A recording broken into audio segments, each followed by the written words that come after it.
The issues within DHS are so systemic. They would have to improve just to get back to broken. Some call it an all-out crisis for children in Child Protective Services. Good evening. Thank you for joining us tonight. Many local child advocates have demanded change for years in Mississippi's Child Welfare Department. Rebecca Powers tonight presents part 4 of her investigative report. Rebecca? Thank you, Jeff. Well, many people call the child welfare system in our state broken. In tonight's special report, we focus on just 2 of the State Department of Human Services' many responsibilities: adoption and foster care. DHS has been riddled with problems, so much so a court-ordered radical reform. But most of the child advocates I've spoken to are still waiting. Oh my God, it's so broken.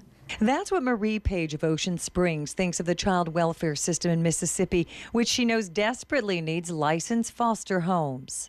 Slow, lazy, incompetent. I think management probably needs to be replaced. Page says she and her husband want to be foster parents. She says they've jumped through hoops for 3 years to complete all required certifications and keep calling to be approved, but still are not a licensed foster family. Their 18-year-old daughter Naomi says it's a shame when she feels any child would thrive in their loving home. I think they'd love it because not only would they be getting, 2 adult figures that are willing to be there for them whenever, they're also going to have my little sister in the house, and she is one of the sweetest things you could ever meet. I feel like here I am trying to do something to help children who are in need, and I have adults putting roadblocks up in front of me. The Hall family of Gulfport has fostered 12 children over the past few years. They have a toddler in their care right now. We didn't mean to do that. I do think it's broken at times.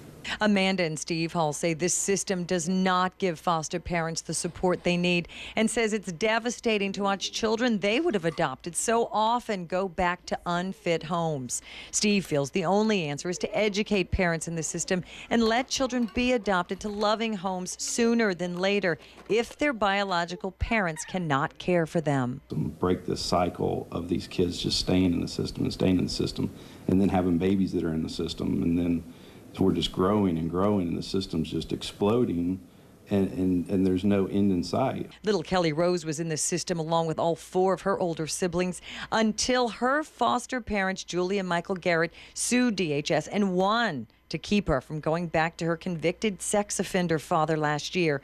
Garrett says DHS's ultimate goal of family reunification is very often dead wrong and says his family's very troubling case proves DHS still has zero accountability. You call DHS to report DHS to DHS. DHS investigates DHS, and then DHS finds that DHS did nothing wrong.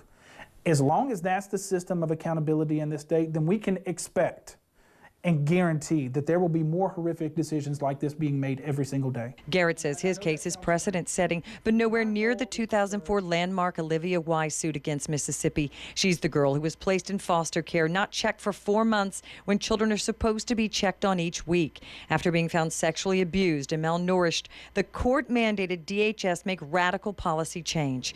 But Hope Haven's Terry Latham says new and practical policies are written by paper pushers who have never taken care of an abused child. He says he's offered to help write new policies, but gets brushed off with one word: privacy. There is a veil of secrecy around DHS on what they do, and I don't think they want people to know exactly what's going on, and they use the privacy laws to say, oh, we have to protect the privacy of the children. But what it does in many cases, it protects the privacy of internally what's going on in that organization. Although Terry Latham has said since this interview that he does see some encouraging improvements within DHS, Dr. Michael Garrett is doubtful. I don't think, if I'm speaking honestly to you, the issues within DHS are so systemic. They would have to improve just to get back to broken.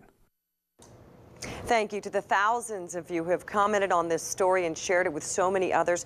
Tomorrow we will have a link to all 4 parts of this special report on our Facebook pages and on WLOX.com. And remember, the best way to help children in need in this overburdened child welfare system in our state is to get involved. So we'll also have a list of all nonprofit child protection groups posted for you to help you get started. Excellent reporting. Thank you, Rebecca.